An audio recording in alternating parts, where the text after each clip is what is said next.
Hello everyone, welcome to another day of the speaking challenge. For today's practice, I just want to read a little extract from the book called Never Eat Alone.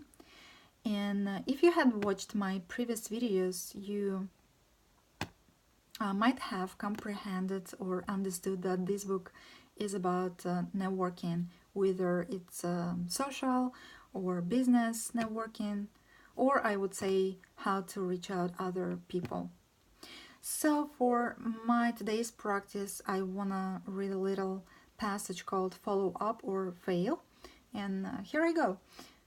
How often do you find yourself standing face to face with someone you've met before, but you can't recall their name? We live in a fast-paced digital world that bombards us with information. Our inboxes are a constant procession of new and old names demanding our attention. Our brains are in constant overdrive trying to keep track of all the bits and bytes and names that cross our deck each and every day. It's natural that so stay sane, we must forget or ignore most of the data clamoring for a sliver of real estate in our already overcrowded noggins or noggins. In such a world, it's incomprehensible that only a small percentage of us decide to follow up once we've met someone new. I can't say this strongly enough. When you meet someone with whom you want to establish a relationship, take the extra little step to ensure you won't be lost in their mental attic. Just recently, I was down in Florida giving a speech at an awards ceremony for past and present members of my colleague fraternity Sigma Chi. I probably gave my card and email address out to at least 100 people that night. After the black tie affair had ended, I retreated to my hotel in the wee hours of the morning and checked my email. There, in my inbox, was a simple, gracious note from a young fraternity brother expressing his thanks for this speech, what it meant to him as someone who came from a similar background, and his hopes that someday he and I might sit down for a cup of coffee. Within the next 2 weeks, well over 100 people emailed or called to express similar sentiments. The follow-up I remember best is the one I got first. The most memorable gifts I have ever received are those whose value could not be measured in terms of dollars and cents. They are the heartfelt letters, emails, and cards I receive from people thanking me for guidance and advice. Do you want to stand out from the crowd?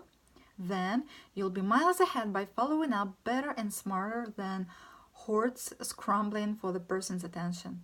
The fact is, most people don't follow up very well, if at all. Good follow up alone elevates you above 95% of your peers. The follow up is the hammer and nails of your networking toolkit. In fact, follow up is the key to success in any field. Making sure a new acquaintance retains your name and the favorable impression you've created is a process you should set in motion right after you've met someone. Give yourself between 12 and 24 hours after you meet someone to follow up.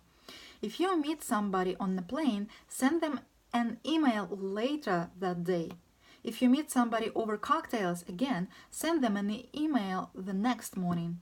For random encounters and chance meetings, email is a fine tool for dropping a quick note to say, "It was a pleasure meeting you. We must keep in touch."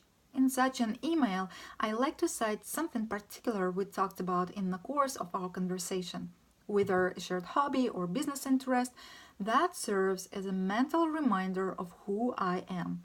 When I leave the meeting, I put the name and email address of the new acquaintance in my database and program by PDA or BlackBerry to remind me in a month's time to drop the person another email just to keep in touch.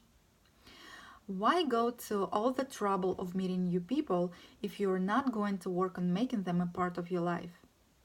In the aftermath of a business meeting, I've taken to doing something my classmate at HBS and former COO James Clark swears by.